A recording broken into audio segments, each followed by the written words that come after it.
They tell you to lean in, compliment her, text her good morning, open up, show her how much you care, play the gentleman, show initiative, be emotionally available. But deep down, something always feels off. Because the more effort you put in, the faster she pulls away. You try harder, she grows colder. You speak more, she says less. You wait by the phone, she forgets you exist. And here's the part they never told you. Attraction is not a reward for effort. It's a reaction to silence and to mystery, to control. When you stop trying, she starts wondering. When you walk away, she starts chasing. When you say less, she begins to hear more. This isn't a game, it's gravity.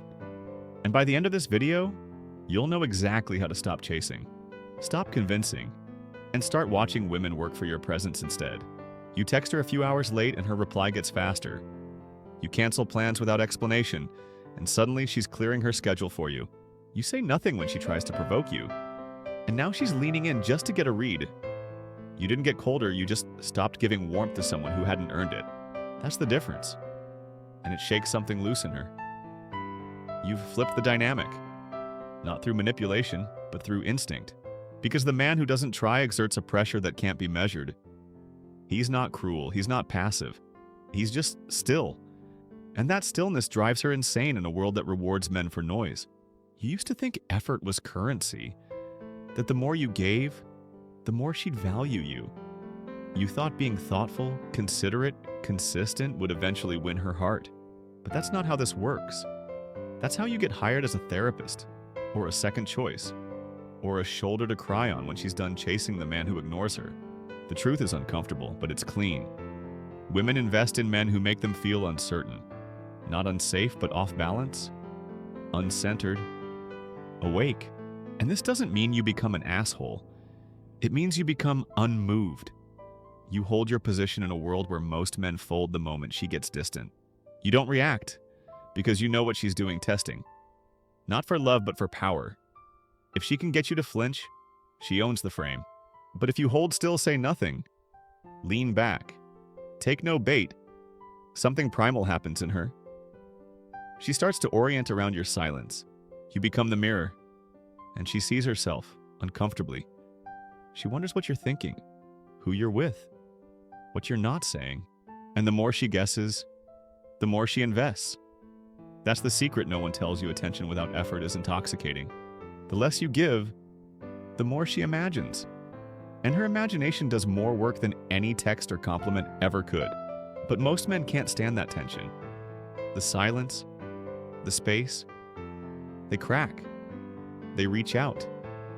They explain themselves. And in that moment, they give it all away. The frame, the polarity, the mystery, gone. All to satisfy their own discomfort. But the man who resists that urge, who lets the void sit, who doesn't try to fill it, that man becomes mythic. You're not being cruel. You're being disciplined. You're showing restraint. And restraint is masculine. She might call you distant, cold, emotionally unavailable, but don't flinch. Because beneath those accusations is an energy shift. She feels herself slipping toward you. And that scares her. Because now she has to earn your interest. Now she has to work. And she hasn't had to do that in a long, long time. The first time she sends a double text, you'll feel it. The shift. The dynamic flipping. She's no longer the chooser. She's the pursuer. Not because you're playing games, but because you stopped playing hers. You no longer orbit around her approval. You're centered in yourself. And that makes you rare. That makes you real.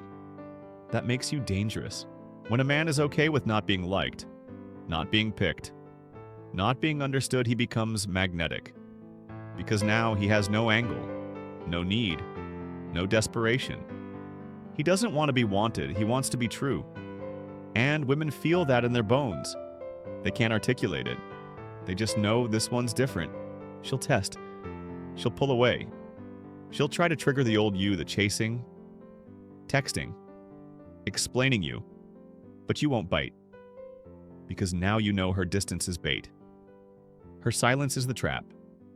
Her indifference is the challenge. And if you try to close that space, she wins. But if you stay still emotionally silent, grounded, amused, something breaks inside her. She realizes the game no longer works. Not on you, so she shifts. She adjusts. She tries. She asks. She gives. She leans. Slowly, subtly, with a kind of nervous curiosity. Because you didn't chase. You didn't collapse. You didn't fold just to keep her close. You became the gravity she orbits, not the satellite chasing her light. And now, she has to earn you. She starts slow. A compliment here. A question there. Maybe she circles back with a casual just thinking about you. But don't mistake that for real investment yet. It's still a test. A new one. She's trying to see if you'll break character. If the moment she gives you a breadcrumb, you'll leap to devour the whole loaf. But you don't. You acknowledge. Briefly. Then you go back to being still. Because the man who doesn't try knows this every time he doesn't jump. She feels her power slip. And what replaces that power? Curiosity, then effort, then desire. You've inverted the dynamic. She's no longer trying to be desired, she's trying to be chosen. And that's where everything shifts. Because once a woman feels that subtle need to prove herself, she begins investing energy, time, thought, emotion. And what we invest in, we attach to. That's human psychology. But it only works if you don't beat her to it. If you let her wonder, let her wait. Let her try.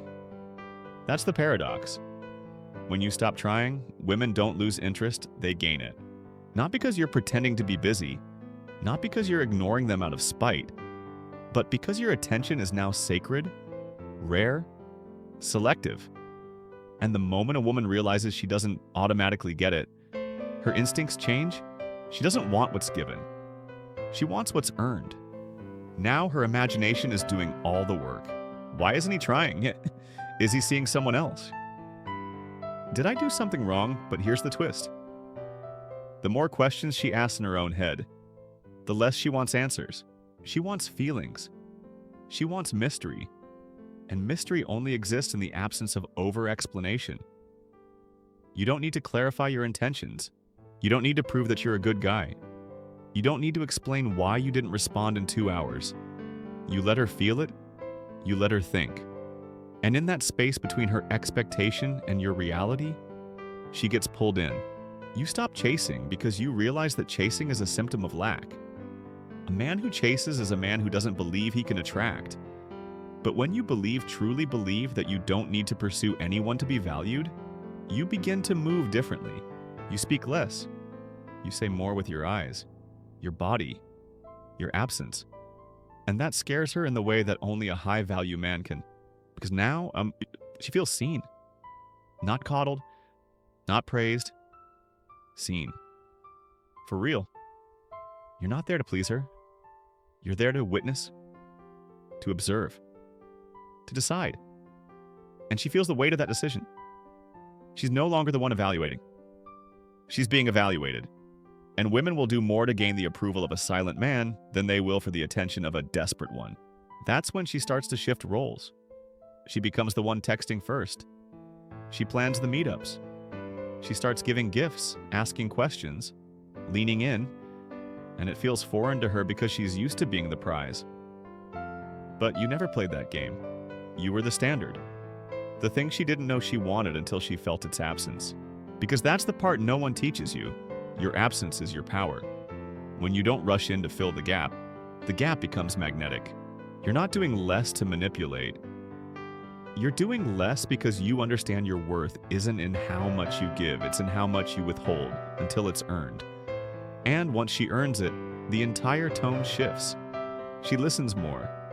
She speaks softer. She treats your attention like something valuable, not because you demanded it, but because you let her feel the cost of losing it. And then something deeper happens. She respects you, not because you yelled, postured, or controlled, but because you didn't flinch. And in her eyes, that's power. That's leadership. That's what no amount of flowers, dinners, or sweet words can buy. You've become the man who could walk away, and that's the only man worth chasing. Now she starts to recalibrate. She becomes more careful with her words, more precise in her tone. She watches your reactions like a scientist studying a rare animal. Because you're no longer familiar to her, you don't fit into the usual script text: compliment, reassurance, pursuit.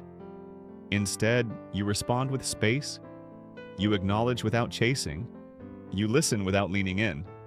And that imbalance unravels her just enough to make her curious. Addicted? Obsessed? You're not being cruel, you're being stable. And in a world where every man is scrambling for her attention, that stillness is sacred. It stands out. It marks you. It becomes the signal in the noise. Because most men are loud, desperate, full of jokes and gestures and borrowed confidence. But you move like a man with nothing to prove. And that is the most attractive force in the room. And here's where it gets even more powerful when you don't try. You're not pretending. You actually don't try. Not because you're playing hard to get, but because you finally get it. You've seen behind the mask. You've watched how effort becomes expectation, how giving becomes draining, how the more you offer, the more invisible you become. And now you've let go. Fully. Not out of bitterness, but clarity. You don't need her to like you. You don't need her to reply. You don't need her to choose you, because you've already chosen yourself. And once that shift happens, she feels it. In your energy, your silence, your boundaries, you are no longer a question waiting for her answer. You are the statement that ends hers. Now she starts asking things she never asked before. Do you still like me? What are you thinking? Are you seeing someone else? And every question reveals the inversion. She's invested. She's unsure. She's aware that her usual tactics don't work here. The push-pull games, the delays, the breadcrumbing they don't land, because you're not playing. You're not reacting. You're simply there, unmoved, watching, and it drives her mad. In the most primal way, because she doesn't want a man who breaks when she withdraws. She wants the man who stays whole, especially when she tests him, especially when she doubts him, especially when she's unsure of herself. That's when you're calm as a weapon. Not the kind that harms, but the kind that commands. When she cries, you don't rush. When she pulls back, you don't chase. When she throws chaos, you don't collapse. And this is where she learns the deeper lesson: love isn't about drama. It's about depth. And depth only exists in men who don't chase the surface. Men who sit in the silence. Men who hold their ground. This doesn't mean you become emotionless. It means your emotions have discipline. It means you don't spill just because she demands to know. It means you reveal when you decide, and when you speak. It lands because your words weren't thrown out to fill silence. They were earned. That's what makes her start working. For your time. For your attention. For your approval. Not because you asked, but because she felt what life looks like without you in it. And now she realizes your presence is not guaranteed. Your attention is not owed. Your warmth is not cheap. It's a reward. For consistency. For honesty. For effort. Just like hers. So she rises. She starts doing the things you used to do. Checking in. Planning dates. Asking questions. She becomes attentive, affectionate, available. Not because you demanded it, but because you gave her space to choose it. And now it's real. Now it's mutual. Now it's earned. You didn't beg. You didn't explain. You didn't plead. You didn't prove. You just stopped trying. And that made her see what she couldn't before you were the prize the entire time. She cooks a small dinner she's terrified you'll decline. And you taste the tension in every spice. She picks a rooftop bar where the lighting flatters you more than her, and you feel her eyes checking for approval she'd never admit she seeks. She laughs at jokes you haven't spoken, Because your silence has made each word an event, an eclipse, a chance to touch the sun that once burned her fingers. But you stay light-gripped on the moment. You compliment only what she risked, not what she wore. You talk about the book you're writing in your head, not your feelings about her. And each measured syllable drives a deeper stake into the ground of who you are, a man occupied by purpose, not persuasion. You glimpse the old pattern flicker in her gaze, offer him comfort. Pull him close. Wrap him in the warm cotton of predictable affection, yet she can't do it. Because your calm is heavier than her instinct. She folds first, confessing a dream, a fear, a confession she once guarded like a small, trembling bird. You listen without rescuing, and the bird lands on your shoulder by choice. The night ends without a plan for the next. You kiss her forehead, not her lips. You let the unfulfilled linger in her bloodstream, that bittersweet ache of possibility that money can't buy and compliments can't counterfeit. You walk away without turning back, and the footsteps behind you echo her hunger for reconciliation she doesn't yet understand. On the train home, you feel that masculine quiet flood your chest, a kingdom without walls, guarded only by self-respect. You remember every time you broke it, every long paragraph you typed at 2 idemem, every frantic apology for crimes you never committed, every desperate reassurance that you were still interested. They were all tax payments to an empire of scarcity. Never again. Now your quiet is wealth, and you invest it only where returns are real.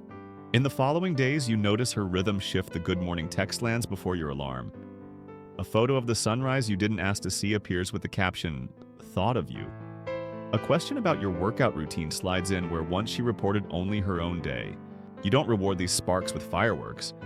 You respond like a man checking vital signs, steady, brief, alive, because you're not starving, you're sampling. You accept what nourishes, reject what clings, and the binary clarity seduces her far deeper than praise ever could. Then comes the storm. She picks a fight with herself and invites you to watch. "Maybe you don't even care," she blurts, half hoping you'll leap to deny.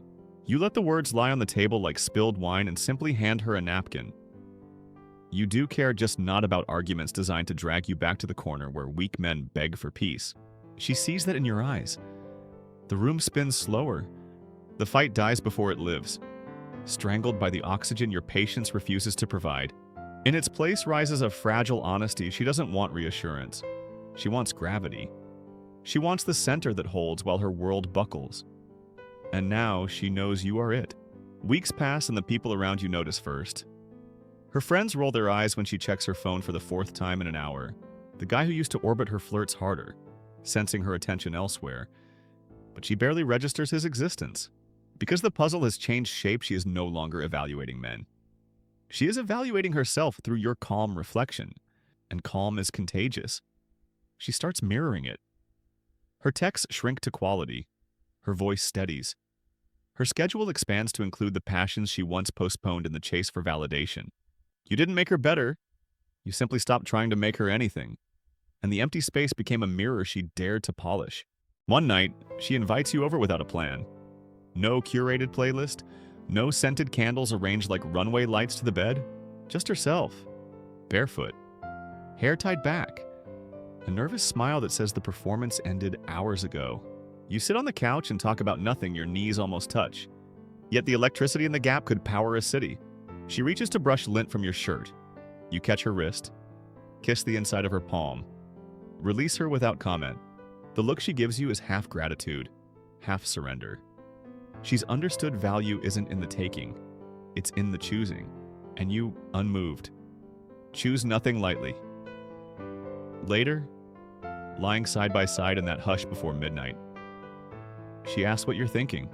You tell her the truth. You're thinking about dawn, and the run you'll take alone, and the chapter you'll write after, and how the world feels cleaner when you live from intent instead of chase. She quiets, absorbing the distance she cannot close with charm. For a heartbeat, you wonder if honesty went too far, if the candor will scare her off. But a tear slides from the corner of her eye and she whispers, "I want to meet you there. Not tomorrow." Not in words, she means meet you in that altitude of self-trust, where air thins and only the disciplined breathe easy. You don't promise to guide her. You don't promise anything. You just breathe, and the room fills with possibility. That's the final twist most men never witness when you stop trying. You don't just gain her effort, you give her permission to rise. Effort born of fear keeps her small, but effort sparked by respect expands her. She stops working to keep you and starts working to keep pace with you. And that mutual assent turns attraction into alliance, chemistry into creation. The relationship becomes two parallels racing the horizon, neither one folding inward, neither one eclipsing the other. You will still be tested. She'll still prod the borders, still read the silence for weakness, still measure your eyes when another woman smiles at you. But the difference is structural. Your worth no longer negotiates.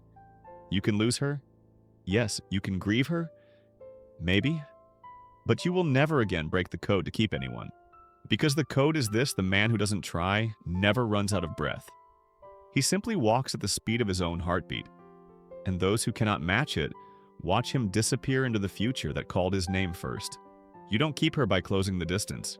You keep her by keeping the distance sacred.